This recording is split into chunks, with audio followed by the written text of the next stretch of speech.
Shalom keluarga Saat Teduh, apa kabar semuanya? Saya berdoa agar semua di dalam pemeliharaan Tuhan yang sempurna. Yang penting kita jangan lupakan Tuhan apapun terjadi dalam suka dan duka. Kita selalu datang ke Tuhan Yesus.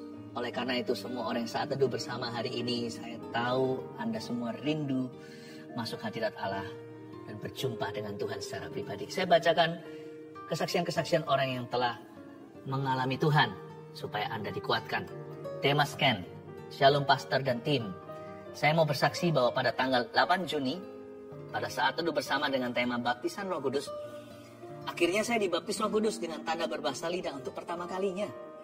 Awalnya saya ragu apakah saya dapat menerima karunia tersebut, karena saya merasa belum layak untuk menerimanya. Akan tetapi seolah-olah Roh Kudus berbicara di hati saya untuk fokus dengan diri sendiri, jangan pedulikan orang lain dulu. Imani, hari ini kamu pasti akan menerimanya. Tidak lama kemudian saya merasakan curahan Roh Kudus dari ujung kepala sampai ujung kaki. Badan saya langsung gemetar namun merasakan suatu damai sejahtera. Kemudian saya mulai berkata-kata dalam bahasa yang tidak saya mengerti. Bahkan setelah acara Saat Teduh bersama selesai, saya masih saja berbicara dengan bahasa tersebut. Puji Tuhan, akhirnya saya mendapatkan karunia untuk berbahasa roh untuk pertama kalinya. Terima kasih Tuhan. Haleluya, selamat ya. Dipakai terus untuk berdoa. Eva Listiana. Saya dari CGC 217. Ini berarti anggota jemaat sel grupnya Gereja Mawar Sharon ya. Tanggal 9 Mei 2022 saya didiagnosa dokter terkena pneumotoraks dan efusi pleura. Tanggal 10 Mei dokter berusaha sedot cairan di paru-paru saya, tapi hanya bisa keluar dikit. Tanggal 13 kondisi memburuk dan dokter berusaha sedot lagi cairan di paru-paru saya. Akhirnya dokter minta saya dipasang WSD. Tanggal 20 Mei saya dibolehkan pulang dari rumah sakit namun harus foto toraks lebih dulu. Tanggal 21 Mei 2022 di akhir Saat Teduh bersama, Pastor Philip berkata, ada orang yang parunya ada cairan dan kanker atau tumor, disembuhkan Tuhan. Dalam hati saya tangkap dengan iman. Dokter berkata kalau hasil foto tanggal 20 Mei itu ada kanker di paru, dan 27 Mei saya diminta foto toraks lagi sama dokter dan hasilnya fotonya kanker itu ternyata hilang. Dokter kaget. Praise the Lord, Tuhan Yesus sangat baik. Tuhan Yesus memberkati Ko Philip dan tim. Thank you Eva. Tuhan Yesus memberkatimu juga. Semakin rajin melayani Tuhan ya. Chris, saya mau bersaksi bulan Desember, mama saya divonis kanker endometrium dengan kadar CA125.280.7. Singkat cerita, ibu saya dioperasi dan menurut dokter harus radioterapi dan kemoterapi. Pada saat itu saya sedang hamil 7 bulan. Kami 2 bulan di Singapura dan harus kembali ke Jakarta. Mama melanjutkan pengobatannya di Jakarta. Saya dan Mama tiap Rabu dan Sabtu selalu dengar Saat Teduh bersama dan sangat menguatkan kami. Saya pun mengirimkan permohonan doa untuk kesembuhan Mama saya. Saya ada mendengar di khotbah pastor ada khusus mendoakan orang yang kena kanker agar disembuhkan. Kami imani dan percaya. Tepatnya 8 Juni, Mama melakukan tes tumor marker CA125 dan hasilnya luar biasa. CA125 Mama normal di angka 10,7. Tadinya 280,7. Sekarang jadi 10,7. Tanpa kemoterapi, Mama saya hanya menjalani radioterapi saja. Hasilnya luar biasa. Tuhan sembuhkan Mama. Terima kasih Pastor Philip dan tim untuk dukungan doanya. Pertolongan Tuhan tepat pada waktunya. Tuhan itu baik ya. Katakan Tuhan baik. Jangan pernah kita lupakan Tuhan. Mujizat sudah terjadi atau belum terjadi, Tuhan kita tidak pernah berubah. Mari kita datang untuk menyembahnya. Rendah hati aja. Datang kepada Bapa yang setia. Jangan pernah lupa sama Tuhan. Jangan lupa.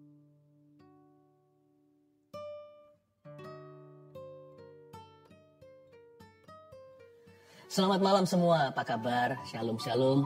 Dan kalau yang nggak live nanti menyaksikan video ini, di jam berapapun Anda menyaksikan ini, Tuhan ada di situ, ya. Kita mulai dengan kesaksian seperti biasanya. Live chat juga sudah buka. Ini kan YouTube Live. Anda bisa sampaikan permohonan doa. Mulai sekarang bisa komunikasi dengan kami. Tim sudah ready. Saya bacakan dulu kesaksian. Ini dari kesaksian Saat Teduh yang lalu. Yang ini namanya Indah. Bulan Juli salah satu Saat Teduh, Pastor Philip bernubuat bulan Agustus adalah bulan titik balik. Akan ada deal-deal yang dari Tuhan. Akan ada jabat tangan sebagai tanda kesepakatan. Saat itu saya menerima dengan bingung. Bagaimana caranya ya Tuhan, dalam waktu dekat ada rumah kami yang bisa deal.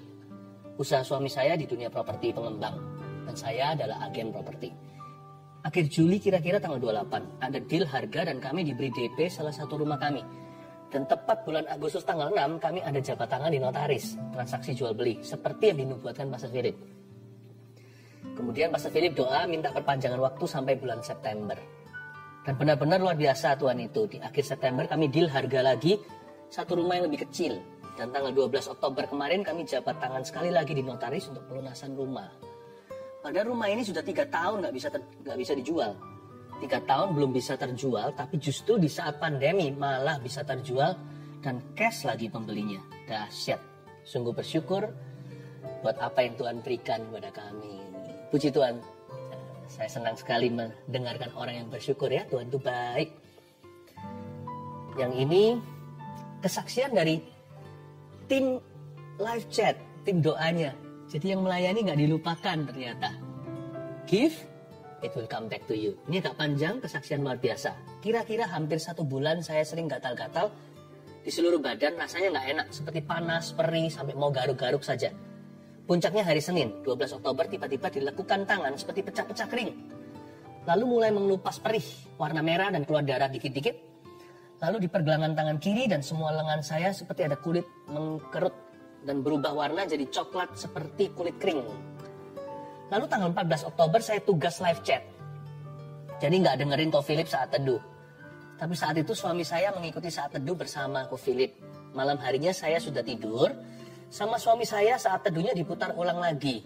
Saat di akhir Ko Philip bilang, ada seseorang perempuan yang Anda punya alergi tertentu. Itu ditimbulkan oleh lemak dalam tubuh Anda. Karena badan Anda gemuk, lifestyle Anda tidak sehat. Lemak itu membuat badan Anda gatal, sampai dilekukan-lekukan tangan merah-merah seperti darah keluar. Dan Ko Philip bilang kalau Anda dijamah Roh Kudus saat ini. Dan Anda disembuhkan. Dalam sebulan berat badan Anda akan turun sampai 5 kilo. Lalu malam itu Sandy Imani namanya nih, dan doakan bahwa itu saya dan saya pasti disembuhkan. Waktu pagi hari bangun tidur sama Sandy, saya diputarin saat teduhnya Ko Philip, dan waktu Ko Philip bernubuat buat orang yang sakit gatal-gatal, kita langsung toleh-tolehan. Sandy cuma bilang, kamu gak doa sama Tuhan masalah gatalmu itu, tapi Tuhan tahu detail loh. Detil sekali segala yang kamu perlukan. Saya memang gak doa sama Tuhan masalah gatal yang saya alami, karena saya kira kulitnya kering saja karena jarang sekali punya waktu perawatan tubuh seperti dulu. #efek sibuk kerja. Terus juga jarang makan sayur. Saya baru sadar ternyata hal sekecil itu pun bahkan tidak saya pikirkan bisa jadi masalah kalau Tuhan tidak campur tangan. Tapi puji Tuhan, Yesus tahu apa yang saya butuhkan. Puji Tuhan sekarang sudah gak gatal lagi. Tangan yang bagian lekukan sudah kering, tidak merah-merah sampai seperti darah keluar. Lalu di lengan juga merah-merahnya sudah kering. Di pergelangan tangan juga perlahan kulit mengkerutnya memudar. Yang pasti sudah nggak perih lagi. Lalu yang lebih wow, berat badan saya setiap hari sedikit-sedikit turun. Belum drastis, tapi sekarang sudah 70 sampai 71 kiloan.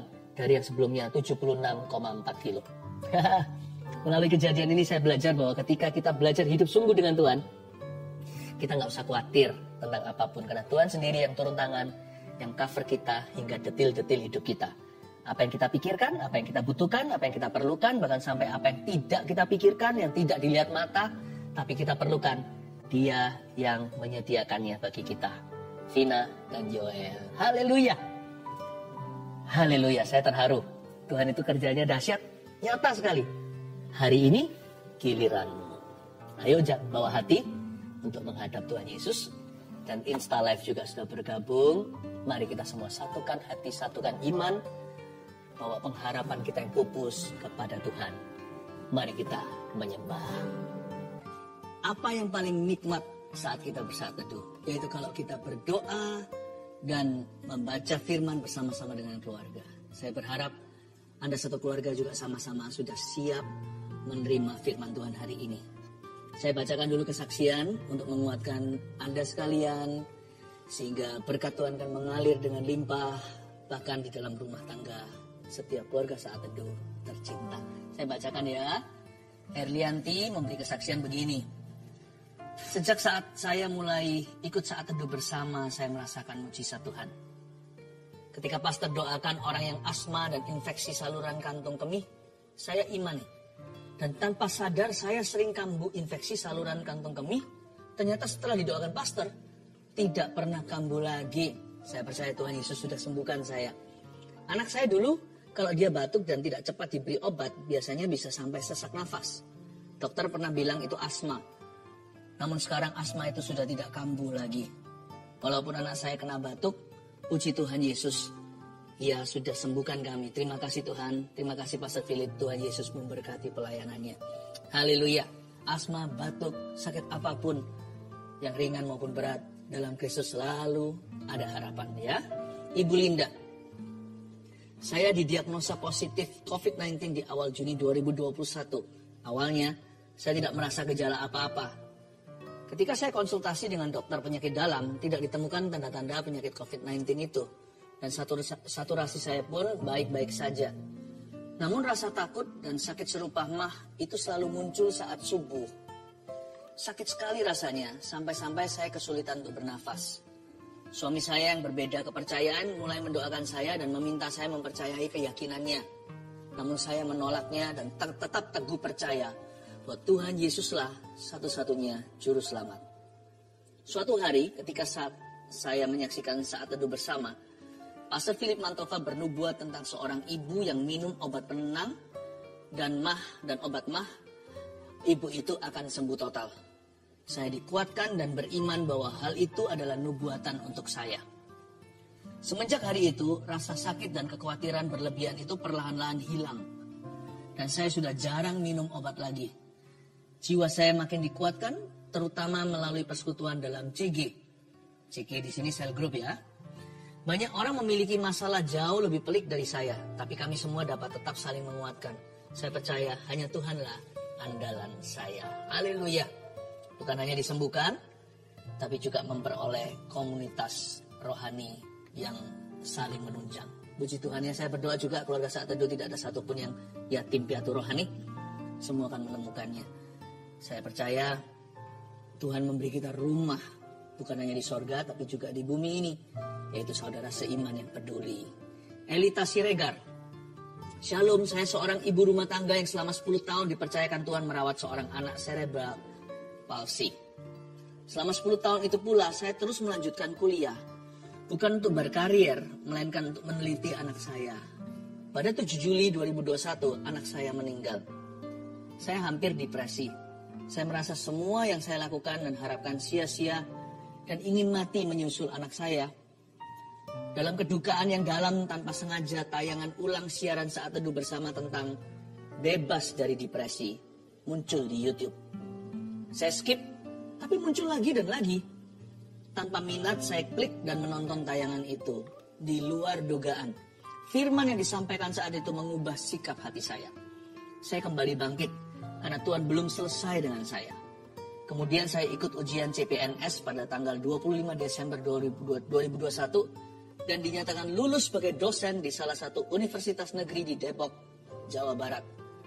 Saat ini saya yang dahulu hanya seorang ibu rumah tangga telah mulai mengajar di tempat yang baru dan hingga saat ini saya adalah jemaat saat teduh bersama Pastor Philip.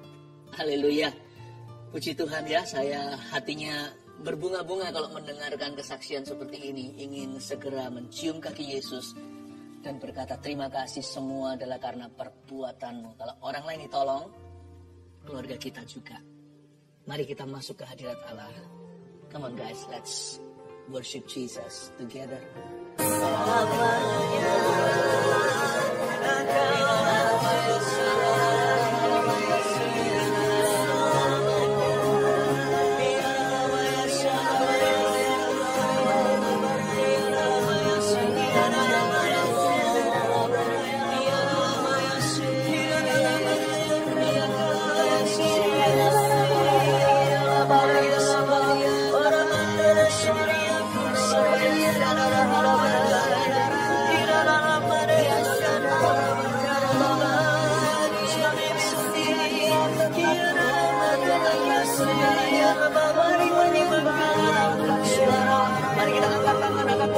sembah dia Ramaya Shanda.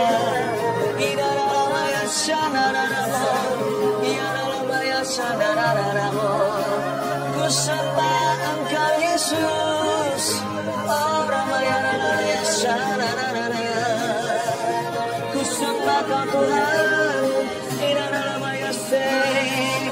Oh tak tergoyahkan Kau tetap Allah. Shikara Madara Madaya Ramaya Shanda Ramo. Ida Ramaya Shanda Ramo. Haleluya, haleluya. Oh Ramaya Ramaya Maya Shanda Ramaya. Ida Ramaya Shanda Ramo. Ida Ramaya Shanda. Haleluya, ku sembah Kau Yesus. Sembah Engkau Yesus. Hanya Engkau Allah di hidupku. Tiada yang lain, hanya Engkau. Hanya Engkau Tuhan selamanya. Kau tetap Allah walau dunia semua bergoncang, tak tergoyahkan Kau tetap Allah.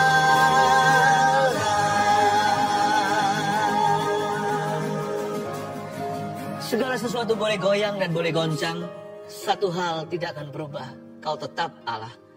Dan kami tetaplah umat-Mu, anak-anak-Mu yang berharap padamu. Sampaikan sabda-Mu Roh Kudus lewat mulut hamba-Mu. Sembunyikan kami, hamba-hamba-Mu ini di balik salib-Mu yang mulia. Dalam nama Yesus, haleluya, amin. Puji Tuhan. Kita akan segera membaca Alkitab. Sebelumnya, kalau Anda belum subscribe di channel ini, segera supaya Anda bisa mengikuti terus rema-rema dari Roh Kudus ya. Tekan tombol notifikasi supaya selalu ada pemberitahuan kalau ada program berikutnya. Mari kita buka firman Tuhan sama-sama di Hakim-Hakim pasal 3 ayat 7 sampai 11. Kali ini judulnya adalah Jangan Melupakan Tuhan. Yes. Do not forget God. Jangan pernah melupakan Tuhan dalam kehidupan kita, baik suka maupun duka, Kau tetap Allah. Mari kita buka bersama-sama dan baca Hakim-Hakim 3 ayat 7, cerita tentang Otniel, hakim pertama. Orang Israel melakukan apa yang jahat di mata Tuhan. Mereka melupakan Tuhan, Allah mereka, dan beribadah kepada para Baal dan para Asyerah. Lalu bangkitlah murka Tuhan terhadap orang Israel, sehingga ia menjual mereka kepada Kushan Rishyataim, Raja Aram Mesopotamia, dan orang Israel menjadi takluk kepada Kushan Rishyataim 8 tahun lamanya. Lalu berserulah orang Israel kepada Tuhan, maka Tuhan membangkitkan seorang penyelamat bagi orang Israel, yakni Otniel, anak Kenas, adik Kaleb. Roh Tuhan menghinggapi dia dan ia menghakimi orang Israel.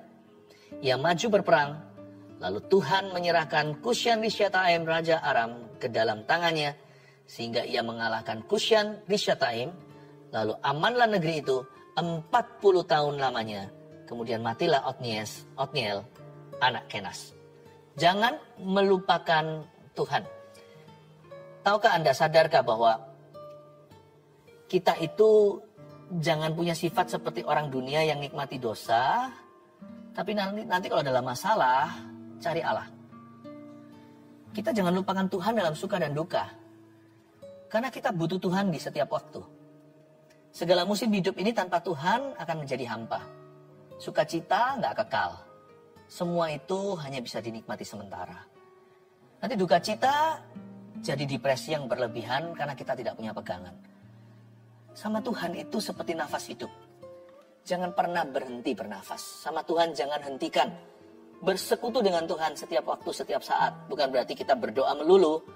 Tapi maksudnya hati kita berpaut. Hati kita itu selalu berada dalam hadirat Allah. Sekalipun badan kita di kantor, tubuh kita di sekolah. Tapi jangan pernah lupa bahwa ada Tuhan dalam kehidupan kita. Dan barang siapa yang percaya pada Yesus, Yesus tinggal di dalam dirinya. Dan dia tinggal di dalam Tuhan. Berarti kita bersatu dengan Yesus Kristus.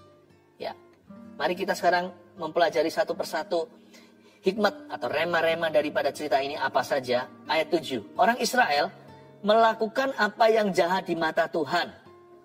Apa sih kejahatan mereka? Kita bisa bertanya, Adam dan Hawa itu loh dosanya apa? Kan hanya makan aja dari buah terlarang. Kan itu juga buah-buahan. Masalahnya bukan begitu. Karena mereka tahu Tuhan melarangnya. Mereka tetap saja melanggar. Jadi bukan buah itu yang membuat mereka jatuh. Tapi hati mereka yang menjauh. Mereka taruh curiga sama Tuhan. Siapa suruh mereka dengarkan bisikan. Bisikan setan. Kalau kamu makan ini, kamu akan jadi gimana lah. Jadi mengingini, imajinasi. Jadi halusinasi juga. Dan karena mereka mengikuti fantasi mereka kehilangan persekutuan dengan Tuhan. Demikian pula hari itu orang Israel kejahatannya apa sih di mata Tuhan? Mereka membunuh? Atau mungkin mereka menculik? Mungkin mereka merampok? Enggak, mereka melupakan Tuhan. Jadi ketahuilah bahwa permulaan segala kejahatan itu adalah lupakan Tuhan. Kalau cinta akan uang adalah akar segala kejahatan, permulaan segala sesuatu yang jahat itu selalu dimulai dengan melupakan Tuhan dulu. Seperti Adam dan Hawa, hatinya mulai menjauh. Mulai taruh rasa percaya pada fantasinya, bukan pada firman Allah. Keinginan menjadi Tuhan. Tuhan bukan lagi menjadi Allahnya. Diam-diam sudah menceraikan Tuhan di dalam hati. Jangan pernah itu terjadi, karena erosi rohani kalau tidak terdeteksi itu bahaya sekali.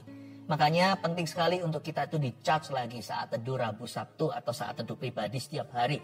Di situ kita berkaca dan bercermin.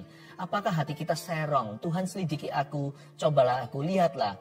Apakah ada yang bengkok di dalam diriku? Luruskan aku bahwa aku jalan di dalam jalan kekekalan. Kita jangan tunggu sampai lupa Tuhan, baru ingat Tuhan. Kalau kita sudah ada tanda-tanda aja bahwa kita akan melupakannya, segera Roh Kudus setir kita kembali. Makanya itu indahnya kita itu bersekutu dengan Tuhan tiap hari. Gak akan terjadi sampai fatal sekali. Orang Israel melakukan apa yang jahat di mata Tuhan. Mereka melupakan Tuhan. Aduh. Ya.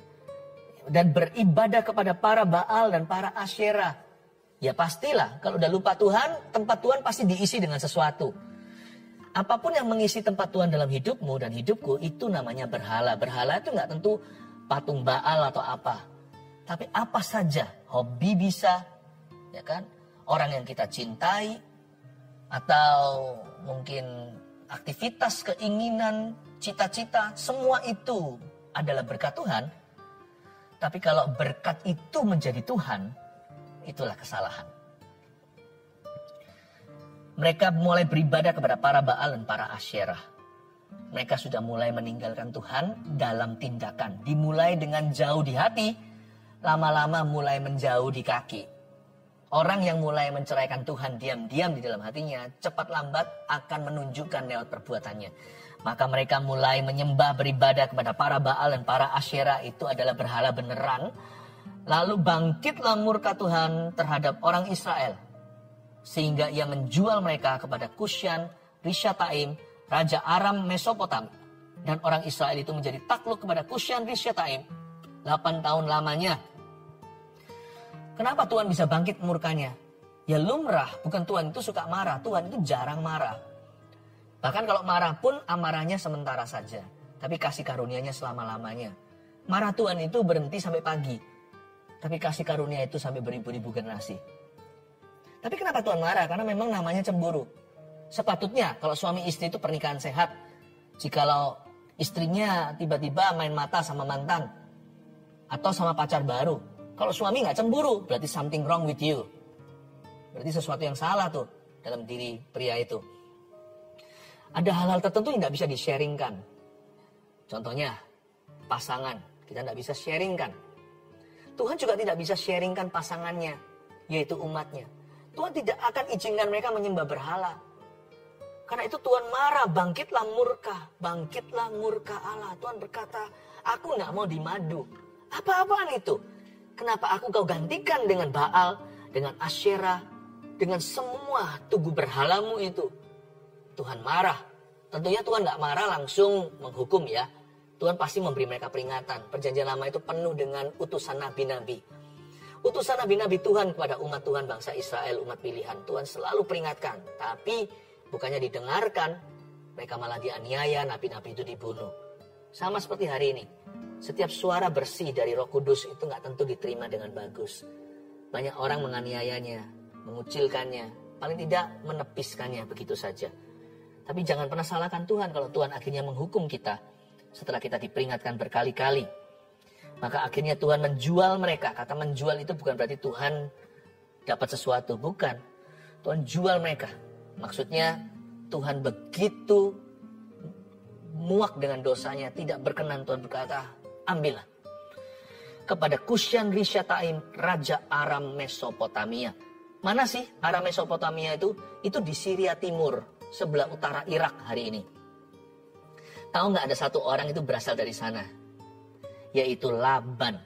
Laban yang menjajah Yakub, yang menipu dia ganti gaji berkali-kali, 14 tahun bahkan lebih. Yakub tuh sampai 20 tahunan sama dia.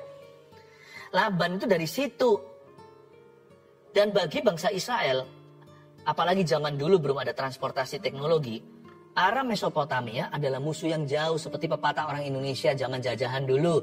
Ya kan? Sekarang kita sering berkata kalau sesuatu itu jika kita percaya sesuatu itu nggak akan pernah menimpa kita, kita berkata Belanda masih jauh. Anda akan kaget ya, kita akan terkejut. Jika kita ditinggalkan sama Tuhan, apa yang kita kira nggak mungkin terjadi pada kita malah terjadi. Jangan pernah berkata aku nggak mungkin jatuh. Nggak mungkin cerai. Nggak mungkin bangkrut. Kaget. Raja Aram Mesopotamia pun mulai datang. Kusyan Rishathaim akhirnya merebut tanah perjanjian. Dan bangsa Israel ditaklukkan, gak tanggung 8 tahun lamanya. 8 tahun itu lama loh. 8 tahun ini bukan tamasya, kalau tamasya mungkin waktu berlalu. Tapi 8 tahun ini dijajah. 8 tahun lamanya. Menurut saya 8 tahun lamanya ini pun masa anugerah sekalipun itu masa hukuman. Mengapa? Karena Tuhan disiplin umatnya. Ini adalah obat pikun yang ampuh. Yes. Karena dikatakan di ayat ini, kalau Anda baca ayat 9 lanjutan, lalu berserulah orang Israel kepada Tuhan.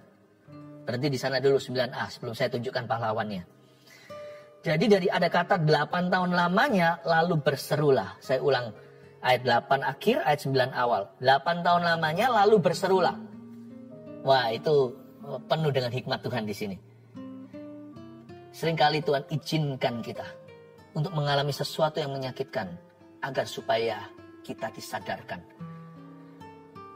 Menjadi takluk 8 tahun lamanya, lalu berserulah. Bangsa Israel dipimpin dari titik meremehkan hingga ke titik cerah. Jangan pernah remehkan, jangan sekali-kali berkata enggak mungkin. Tiada yang mustahil bagi Tuhan. Itu bukan hanya upah, bukan hanya penggenapan janji. Tiada yang mustahil bagi Tuhan itu juga berarti hukumannya. Jangan pernah berkata, hal ini nggak mungkin menimpa saya. Aku terlalu kuat, koneksiku di mana-mana. Anda akan terkejut. Senjatamu di dalam Tuhan itu, kalau Tuhan tidak beserta, bisa makan tuan. Bumerang itu ada. Kembali ke kita. Tetapi kalau Tuhan menyertai seseorang, Yesaya 54 katakan, setiap senjata ditempa melawan orang itu nggak akan berhasil. Kebalik malah, ditempa oleh tukang baja, senjata melawan dia, malah justru berubah jadi pedang di tangannya. Ditembaki dengan peluru itu karena tangan Tuhan, itu dimasukkan ke senjata umat pilihan. Peluru yang dipakai untuk menembaki umat Tuhan akan menjadi peluru keberhasilan mereka.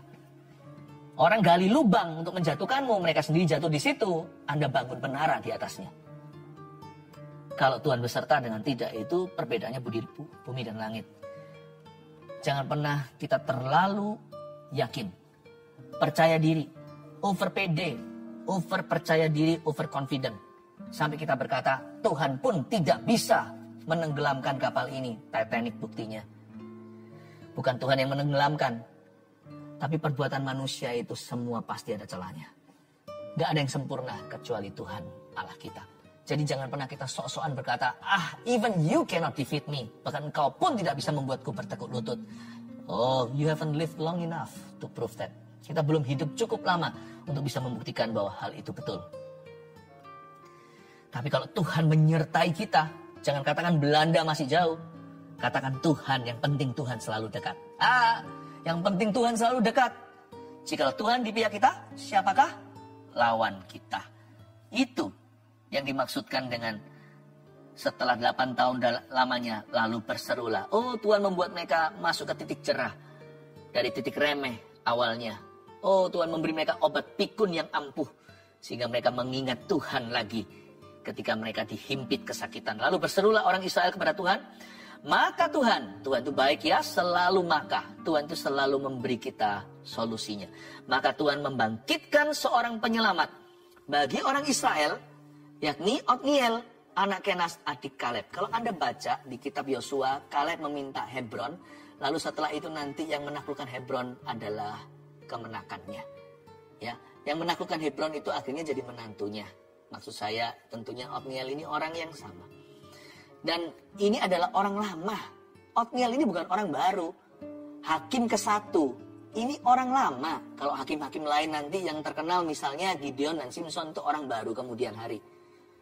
Tapi Otniel itu orang lama. Secara profetik bicara sama kita bahwa banyak orang-orang tua yang mau dipakai oleh Tuhan. Mereka yang sudah berusia. Mereka bukan generasi baru itu. Dan Otniel ini stok lama juga. Siapa bilang Tuhan hanya cinta jiwa baru? Tuhan juga cinta jiwa lama. Siapa bilang Tuhan hanya cari si bungsu? Si bungsu yang lari dari rumah. Tuhan juga mencari si sulung yang hilang di dalam rumah bapaknya. Di dalam Tuhan tuh gak ada baru, gak ada lama, gak ada Yunani, Yahudi, tidak ada budak merdeka. Di dalam Kristus yang membedakan hanyalah respon hatimu. Kalau hari ini Anda berkata, pakailah saya ya Tuhan. Tuhan akan memakaimu, stok baru atau stok lama. Orang baru jangan berkata, aku gak bisa apa-apa, aku minder. Jangan minder, kalau Tuhan memakaimu, siapa bisa merendahkanmu? Tapi orang lama juga jangan merasa, aku mungkin sudah kadaluarsa. Gak ada kadaluarsa dalam Tuhan. Musa umur berapa ketika dia lihat semak belukar terbakar? 80. Dia sudah tergolong manusia lansia, lanjut usia, tapi Tuhan memakainya. Saya excited juga sih, karena tidak lama lagi nanti kami Gereja Morsel akan mengadakan konferensi senior. Nanti ya tunggu tanggal mainnya, tunggu pengumumannya. Di media kami pasti akan di-announce. Saya percaya bahwa orang-orang tua pun akan mendapat mimpi kalau Roh Kudus dicurahkan. Oh haleluya. Saya nggak tahu Otniel setua apa, tentunya nggak setua Yosua, Kaleb, karena dia adalah anak Kenas, adik Kaleb. Tapi roh Tuhan menghinggapi dia. Saya mau doa di saat teduh bersama hari ini untuk orang-orang yang sudah usianya 50 ke atas. Oh, saya percaya ada urapan baru buat Bapak Ibu, keluarga saat teduh yang kukasihi, yang tergolong orang-orang yang sudah mulai berusia. Saya percaya Tuhan akan memakai Anda. Jangan henti di sini. Anda akan menjadi penjala manusia. Katakan amin, yang sudah umur 50 sekian, bahkan sampai umur 80, bahkan sampai lebih dari itu. Yang mengikuti saat teduh itu range usianya dari anak kecil sampai orang yang tua sekali. Semua ada bagian, semua ada porsi dalam kerajaan Allah. Roh Tuhan menghinggapi dia, itu yang penting pokoknya. Yang penting roh Allah turun atas hidup kita. Dan Otniel ini menghakimi orang Israel. Ia maju berperang, lalu Tuhan menyerahkan Kusyan Rishyataim, Raja Aram, ke dalam tangannya, sehingga ia mengalahkan Kusyan Rishyataim. Kalau Anda perhatikan, job deskripsinya Otniel ini menunjukkan kepada kita prioritas yang benar. Roh Tuhan menghinggapi dia, oke, itu dari sisi Allah. Dan ia menghakimi orang Israel. Ini bukan menghakimi orang Israel seperti kita menghakimi orang lain. Kalau penghakiman seperti itu dosa ya. Orang yang suka menghakimi sesamanya, kok aneh sih. Ya. Satu titik di mata orang dia kelihatan, padahal balok di mata sendiri dia abaikan. Ini bukan penghakiman yang demikian. Ia menghakimi orang Israel, ini job deskripsi. Ini judges atau seperti hakim di pengadilan. Dia seperti perdana menteri, seperti pemimpin, seperti reformis, orang yang membawa pembaharuan.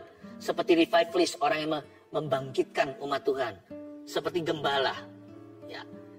Ia menghakimi orang Israel dulu, baru maju berperang. Karena ada kata ia menghakimi orang Israel, titik dulu.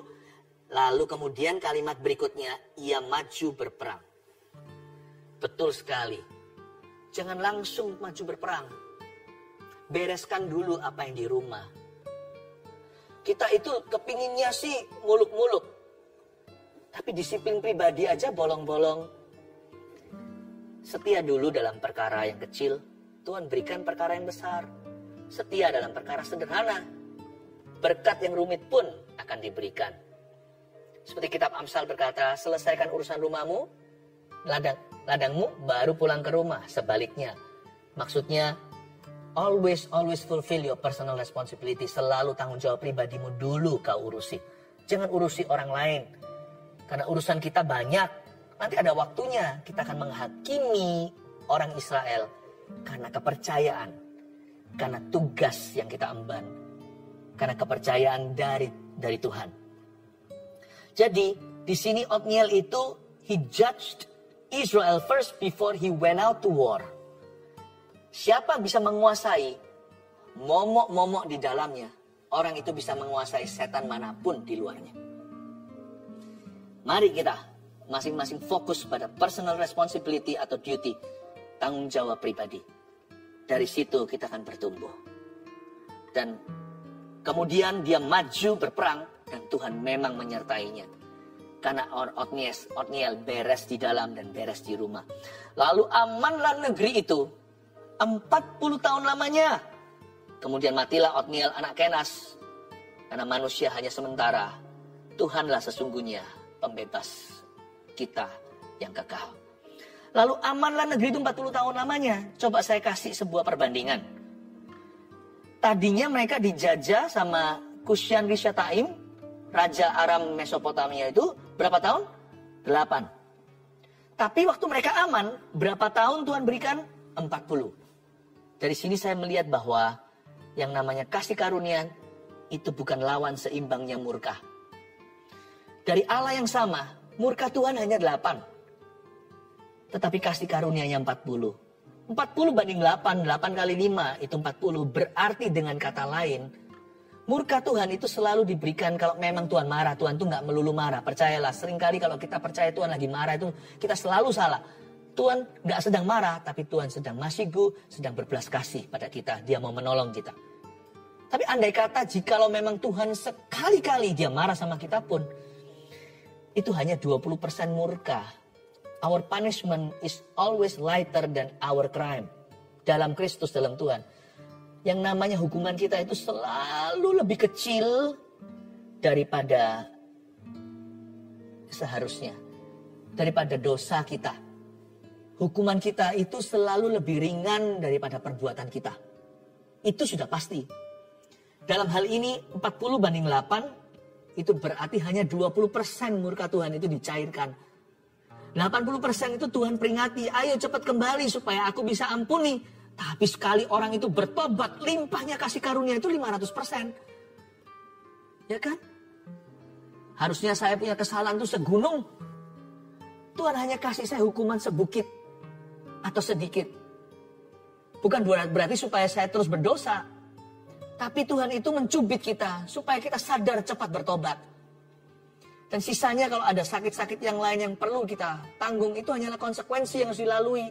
Asal kita setia, Tuhan beserta kita bahkan dalam konsekuensinya. Konsekuensi dosa pun Tuhan akan menyertai kita kalau kita bertobat. Seperti Daud.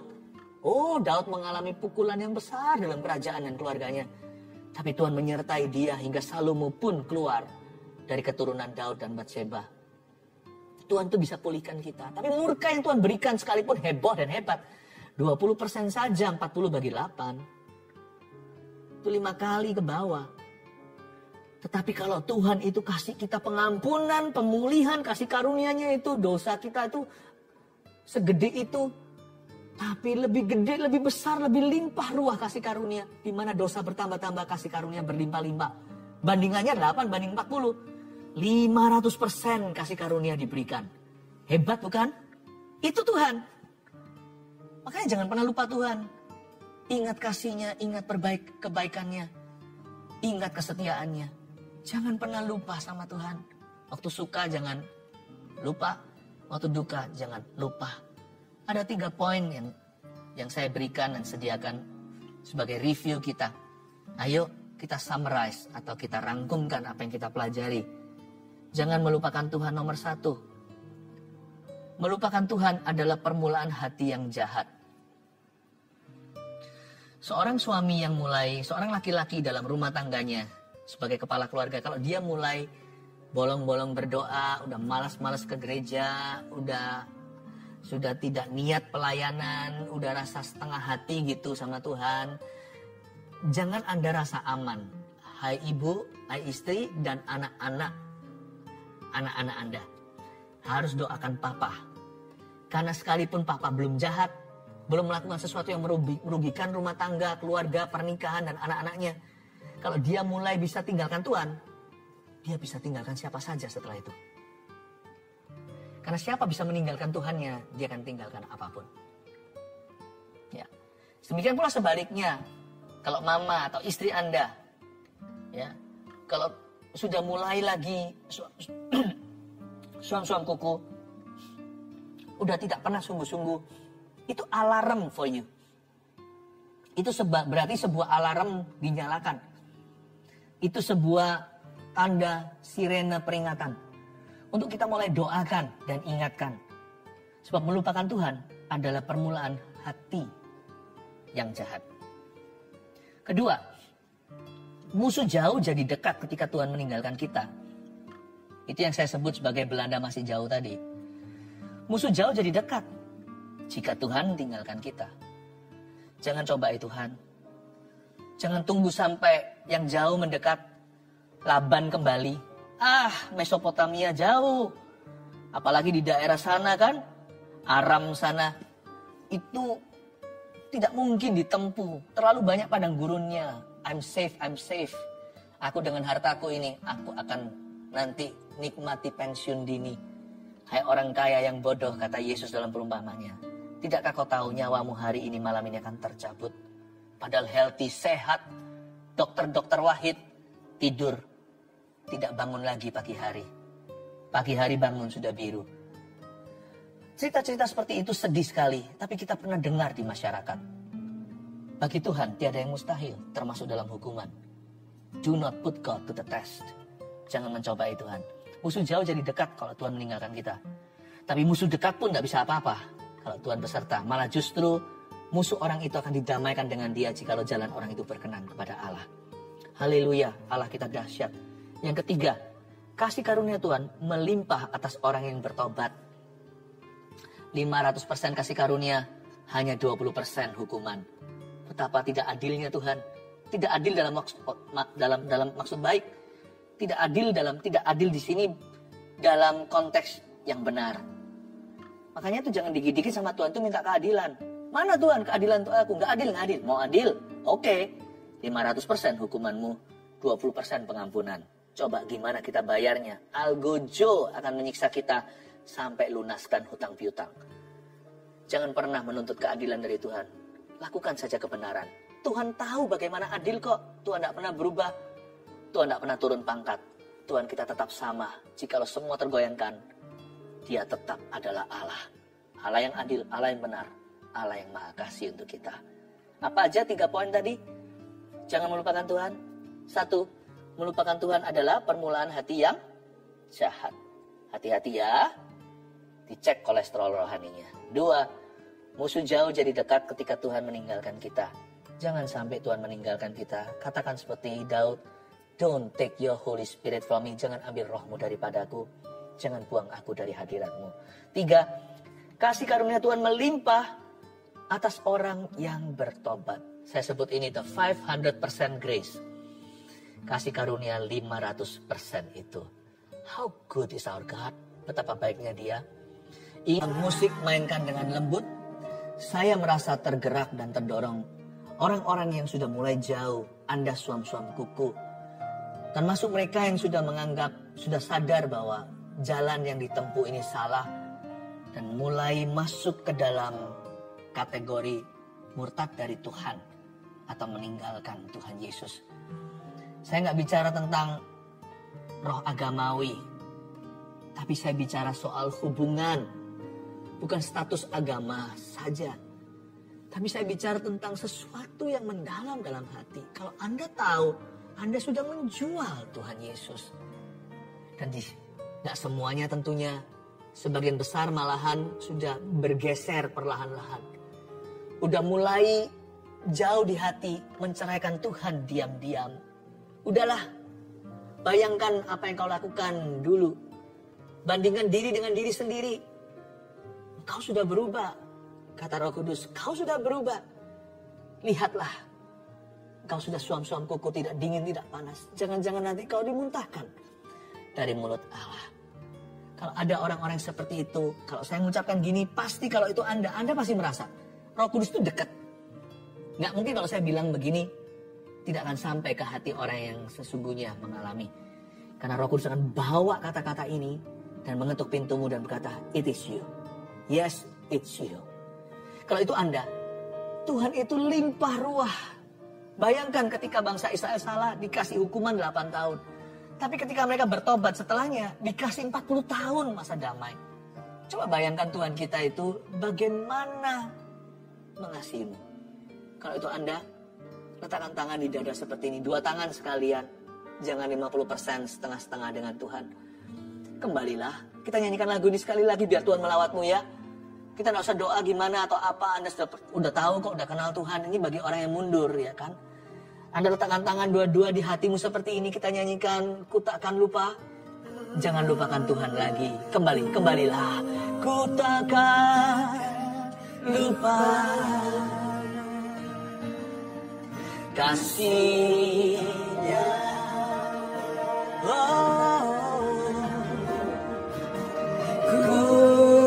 takkan lupa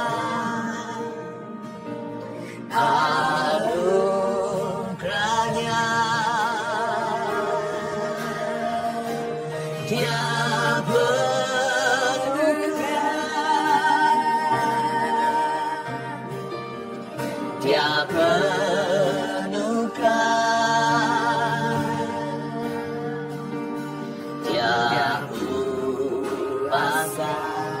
Dia puaskan hasratku.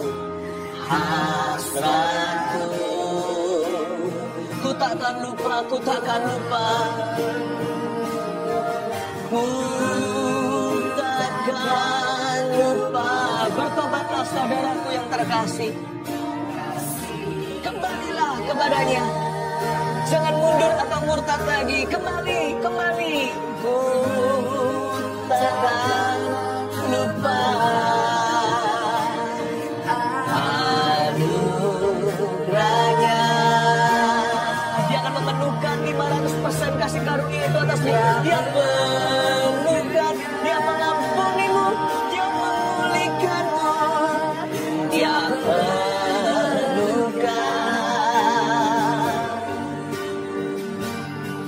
Dia puaskan hasratku. Ku takkan lupa. Biar Tuhan melawatmu saat ini. Biar Tuhan melawatmu. Ku takkan lupa kasih-Nya. Yesus, ku takkan lupa anugerah-Nya.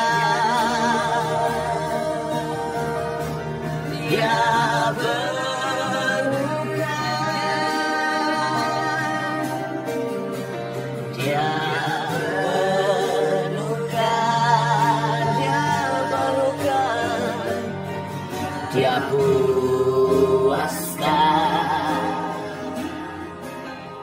hasratku. Besar kasih Allah pada kita.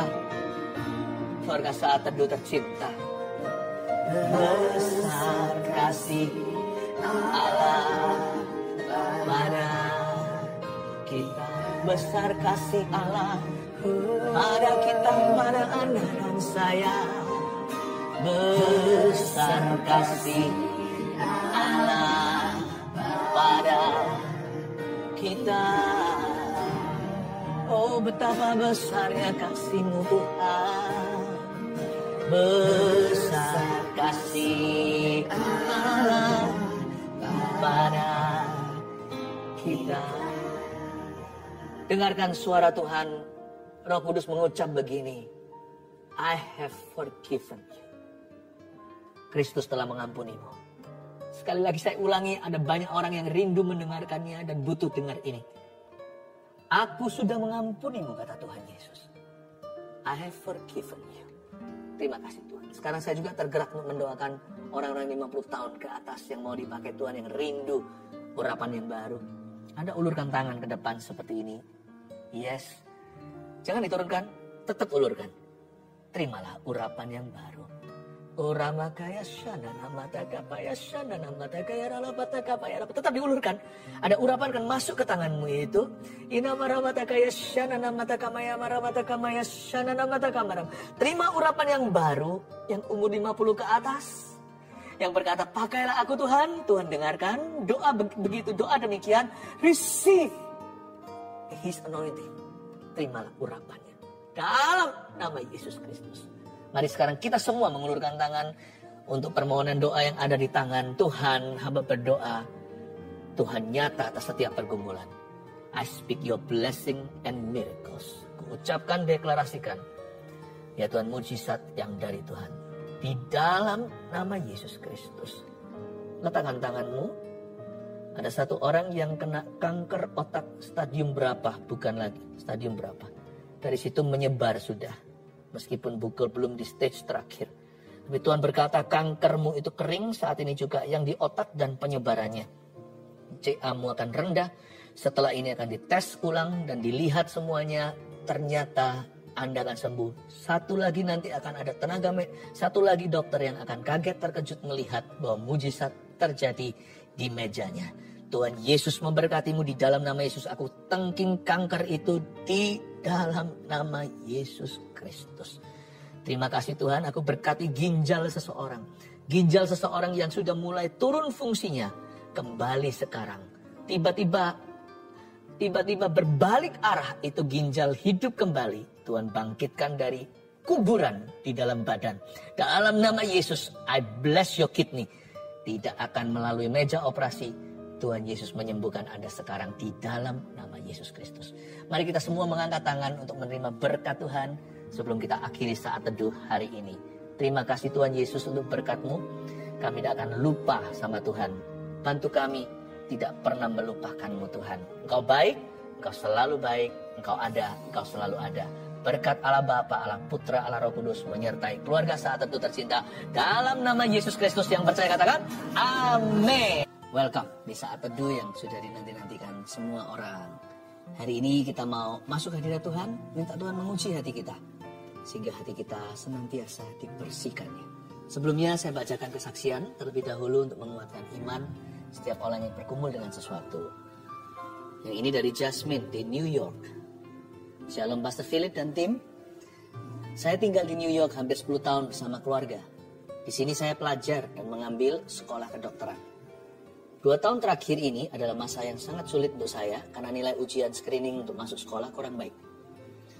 Dari aplikasi sekian banyak, dari apply sekian banyak sekolah, saya tidak dapat interview. Saya merasa lelah dan mau menyerah untuk menjadi dokter. Tapi Tuhan Yesus kita sangat baik dan selalu tepat waktu di dalam bekerja. Di salah satu saat teduh Pastor Philip di awal tahun ini, saya dengar bahwa ada anak yang akan masuk sekolah kedokteran. Pastor Philip bilang untuk coba lagi dan jangan menyerah. Pastor juga bilang, selamat, Anda akan menjadi dokter. Di saat itu hati saya tergerak untuk berdoa dan meminta, serta mengimani bahwa itu juga rencana Tuhan Yesus untuk saya. Singkat cerita, saya sudah diinterview dan diterima di sekolah kedokteran di Amerika 1 bulan yang lalu dengan beasiswa yang cukup besar. Lalu ada lambang smile-nya. Tuhan Yesus sungguh sangat baik. Bisa menyampaikan isi hatinya lewat Pastor Philip. Terima kasih Pastor dan tim GMS. Semoga kesaksian ini bisa menguatkan para pelajar yang mau merintis karirnya. Tuhan Yesus selalu punya rencana yang baik dan Dia selalu tepat waktu. Amin. Senang ya? Nah, nanti kalau saya jadi dokter, gak boleh lupa sama Tuhan. Selalu lakukan kehendak Tuhan melalui profesi Anda. Elizabeth, bulan Desember saya mengaminkan apa yang saya dengar dari Pastor Philip tentang tiroid yang disembuhkan oleh Tuhan Yesus. Waktu itu hasil ekografi tiroid stadium 4. Karena banyak masalah, saya menunda cek ke dokter spesialis. Tapi saya percaya Tuhan sanggup sembuhkan. Tepatnya tanggal 29 Maret saya akhirnya ke dokter spesialis dan saya melakukan tes scintigraphy pada 6 April di rumah sakit. Puji Tuhan, hasilnya menunjukkan tidak ada tiroid. Semuanya normal. Sungguh tidak berkesudahan. Kasih setia Tuhan. Terima kasih Pastor Philip dan tim atas pelayanannya. Lisa Anggraini. Saya ingin bersaksi tentang kebaikan Tuhan sekitar awal Maret. Saya terserang vertigo yang sangat parah sehingga harus dilarikan ke rumah sakit untuk dirawat sementara. Setelah itu rasa pusing dan sakit di kepala tidak kunjung hilang selama 2 minggu. Saat mendengarkan saat teduh tanggal 13 Maret 2021, Pastor Philip mendoakan agar penyakit vertigo beserta semua gejalanya dipatahkan dan disembuhkan dalam nama Yesus. Saya imani itu untuk saya. Seketika itu juga rasa pusing dan tidak enak di kepala saya hilang seketika. Saya bersyukur tidak pernah kambuh lagi hingga hari ini. Tuhan itu baik. Terima kasih atas pelayanan pastor beserta seluruh tim. Puji Tuhan, banyak orang mengalami mujizat. Mari kita doakan hari ini giliran Anda yang menanti-nantikannya. Tapi sebelumnya, mari bawa hati kita biar Tuhan selidiki, biar Tuhan murnikan, dan biar Tuhan menjamahnya. Haleluya. Pohon zaitun itu perlu waktu untuk bertumbuh. Nggak bisa langsung dipetik buahnya. Tapi kalau sudah bertumbuh, dia bisa lama. Pohon ini bisa sampai ratusan atau ribuan tahun. Pohon zaitun ini nggak main-main. Pohon zaitun ini adalah pohon yang bisa memberikan hasil yang sangat-sangat menguntungkan nantinya setelah tahunan. Bahkan kadang-kadang bisa 40 tahun baru dia menghasilkan buah-buah yang maksimal, minyak-minyak yang paling murni. Anak kan juga begitu kan? Waktu masih kecil dia merepotkan. Tapi kalau Anda tekun mendidik dia dalam takut akan Tuhan, dalam hikmat-hikmat dan doa, anak itu nanti bertumbuh besar. Tunggu dia nanti. Ketika dia mulai dewasa 20, 30, 40, semakin matang, semakin murni. Dari dulunya merepotkan, nanti akan membuat hidup Anda ringan. Anak yang bijaksana meringankan hidup ayah ibunya. Anak-anakmu seperti tunas pohon zaitun di sekeliling mejamu. 1, 2, 3, keluarga yang bahagia itu seperti apa? Yang kepala keluarganya takut mendukakan roh Allah. 2, yang istrinya penuh kasih dan kaya dalam perbuatan baik. 3, yang anak-anaknya bertumbuh dalam kebenaran firman. Saya percaya Anda diberkati. Amin. Mari kita sama-sama kembali menghampiri tahta Allah. Haleluya. Saya merasakan dalam roh saya ada sebuah seruan. Saya tahu itu bukan Roh Kudus tapi roh saya. Tapi kalau saya dekat sama Tuhan, saya percaya apa yang diutarakan oleh roh saya pun Tuhan akan dengarkan. Ada kata-kata menjerit begini. Keluarga Saat Teduh kali ini akan berhasil. Untuk keluarga Saat Teduh yang ingin ada program untuk punya anak, dibantu dengan medis, dan bahkan dokternya pun adalah seorang anak Tuhan. Don't worry. Seruan dalam roh saya dengarkan, kali ini akan berhasil. Saya berdoa dalam nama Yesus, Tuhan bisa memberikan lewat mujizat. Tapi kadang-kadang Tuhan memberikan sesuatu yang progresif. Ada waktunya Tuhan memberikan secara supranatural. Juga datang saatnya di waktu kita kadang-kadang sesuatu yang alami terjadi lewat pertolongan. Itu pun pertolongan Tuhan, segala pertolongan itu datang dari Tuhan. Keluarga Saat Teduh yang sedang memprogramkan untuk bayi, kali ini kau akan berhasil dalam nama Yesus. Terima kasih Tuhan, semua orang yang mengharapkan anak juga, yang meminta mujizat. Sekarang juga percaya suami istri yang belum dikaruniai. Tadi waktu saya kasih ilustrasi 9 tahun tadi, ternyata memang ada yang 9 tahun sudah menunggu belum dapat. Dan Anda yang bukan 9 tahun, Anda bisa sama-sama dompleng iman. Gak apa-apa, kita juga ikut. Seperti wanita Sirofenisia, remah-remahnya pun, anjing pun makan dari dari apa yang jatuh dari meja Tuhan. Saya percaya ini juga untuk saya. Siapapun yang berdoa hari ini untuk keturunan yang belum mendapatkannya sekian lama, mari kita berdoa dalam nama Yesus. Bapak, aku imani suara bayi di rumah pasangan ini. Dalam nama Yesus berikan Tuhan tunas-tunas pohon zaitun di sekeliling meja mereka. Mulai hari ini jangan kasih satu saja, beri lebih Bapak. Dalam nama Yesus Kristus, bahkan akan ada yang mengandung twins, padahal tidak ada sama sekali sejarah anak kembar dalam keluarganya. In Jesus name, dalam nama Yesus. Terima kasih Tuhan. Kami mengucap syukur kepadamu semua yang memasukkan permohonan-permohonan doa lewat live chat dan komentar di kolom komen. Saya berdoa semuanya untuk mengulurkan tangan ya. Kita sama-sama mengulurkan tangan. Dengan demikian kita seperti bergandeng tangan. Bapak, aku tumpang tangan dalam nama Yesus. Hamba minta ya Tuhan, mujizat yang dinanti-nantikan untuk mereka. Hari inilah hari yang dijadikan Tuhan. Mari kita bersuka cita di dalamnya Tuhan Bapa yang baik. Aku percaya keluarga saat itu masing-masing memperoleh satu rahmat dari Engkau. Hari ini ketika kami saat itu bersama. Kasih satu rahmat, kasih satu berkat. Dalam nama Yesus. Haleluya, haleluya, amin.